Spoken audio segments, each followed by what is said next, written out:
Great. Welcome back to session 3 for Leaders at Work. We've been exploring some really interesting ideas. And there's a wonderful quote by a Jewish psychologist who was in the Auschwitz concentration camp during the Second World War, a guy called Viktor Frankl, really phenomenal psychologist. And he said, between stimulus and response, there is a space. And in that space lies my freedom to choose my response. And in that lies my growth and my happiness. All right. So a space, just a little space. He's talking about a space. Okay. Can we create more spaces within our working day?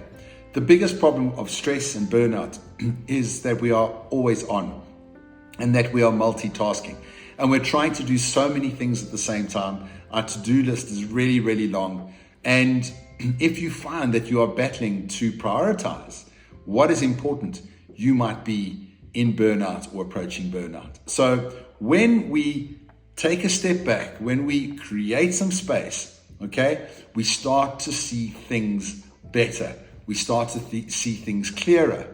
All right. So that is one of the main reasons for stepping back and making some space in your day. And then if you reflect on the quote, between stimulus and response, there is a space. And in that space lies my freedom to choose my response. If there is no space, there is no response. It's a reaction. It's a knee-jerk reaction to things, to dumb things that people say or things that trigger us. Okay, it's a knee-jerk reaction that's going to get us into more conflict and more trouble. All right, so that's really vitally important. There's a couple of productivity tips as well. In terms of multitasking and lack of focus, stress really comes from this overwhelming multitasking that we feel that we can do, but it's actually a myth. We cannot multitask. And when our minds focus on one thing for a period of time, our stress levels come down.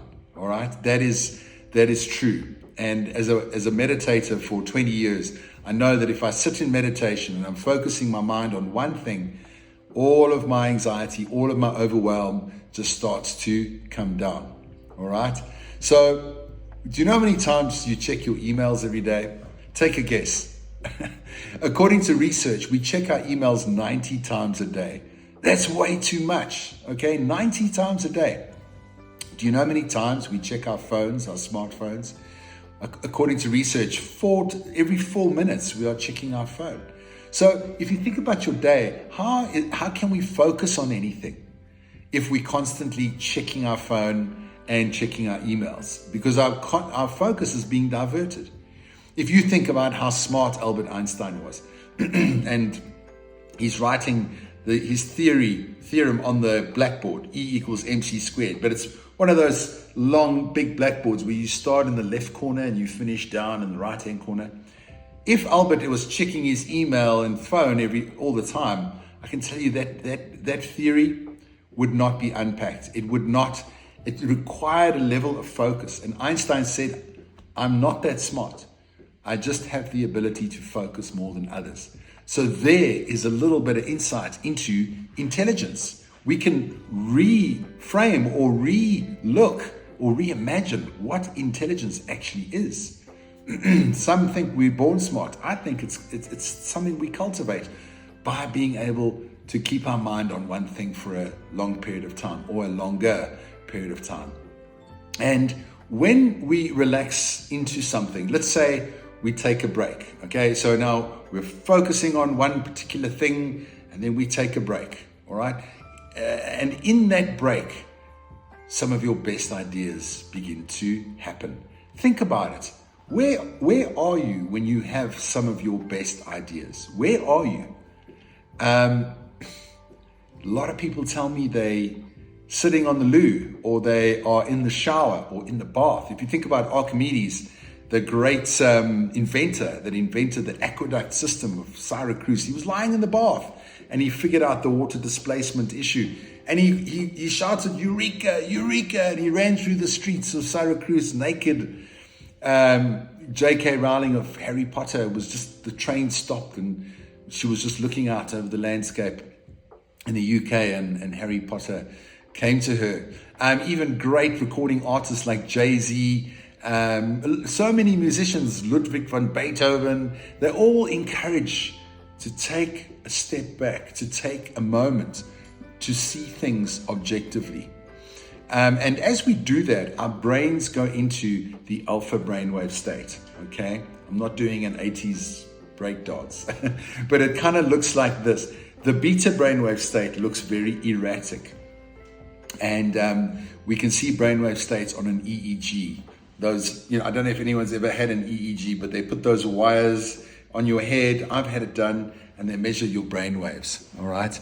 So when you are taking a break, when you are playing with the dog or the cat, or going for a walk, or meditating, or doing some breath work, or, it might be 1 o'clock in the morning and you're lying in bed, or you're just relaxing, that's when you move into the alpha brainwave state of relaxation. And what happens in that state is you experience amazing thoughts, what they call divergent thoughts, okay? They just sort of pop up, like insight arises out of nowhere. And sometimes those are the most innovative and original ideas that we will ever have.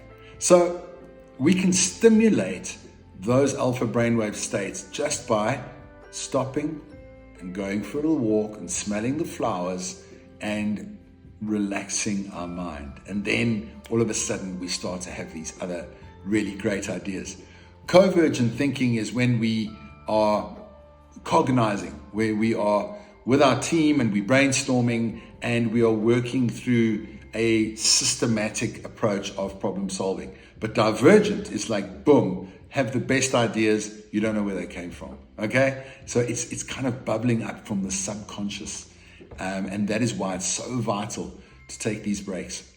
I was a managing director of an advertising agency, and the best thing we could do is take our staff away for a weekend, and they can swim in the pool and relax and enjoy themselves, lie on their backs, look at the sky, and then all of a sudden, some great ideas for advertising campaigns would arise. But the worst agency I ever worked for is where the creative director was like interrogating everybody. Okay, I need a big idea. What's your big idea? And you feel like you're under the spotlight and you get afraid. As soon as you experience fear, you move into the fight, flight, or freeze. And then the prefrontal cortex shuts down. Okay, then the amygdala, which is the fear center, takes over and prepares you for a fight or a runaway, but not to figure out big problems. Okay, so when you are feeling safe and when you're relaxed, that is when we have our best ideas. Now, as leaders, why is this important? Well, you need to come up with great ideas, don't you? To steer your team, to win those awards, to reach the bottom line, to get those targets, whatever, okay? But also to know that if you bully others, if you rush others, then their creativity is going to shut down. Their innovation, their good thinking is going to shut down. So as leaders, we have such a responsibility to create safe spaces for people to be heard, for people to feel that it's okay to express themselves, even to be stupid, say stupid things, and everything is welcome, all right?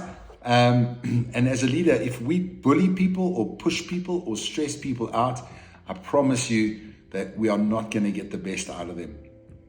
A great meditation teacher, Thich Nhat Hanh, says, if you plant a cabbage and the cabbage doesn't grow nicely, you don't blame the cabbage, right? You make sure that the earth is good, it's getting a lot of sun, water, nutrients, etc. All right? You don't blame the cabbage. You make sure that the environment is conducive for that cabbage. So you've got a whole bunch of cabbages working with, just kidding, a whole bunch of lovely people working for you. Can we provide them a beautiful environment so that they can be their best selves? Okay, and that's the ideal world. I know there's a lot of times when it's just not that simple, but we can definitely give that a try. All right, so avoid bullying and avoid aggression. Okay, cool. Let's go into session 4 and we can carry on with our discussion. See you there now.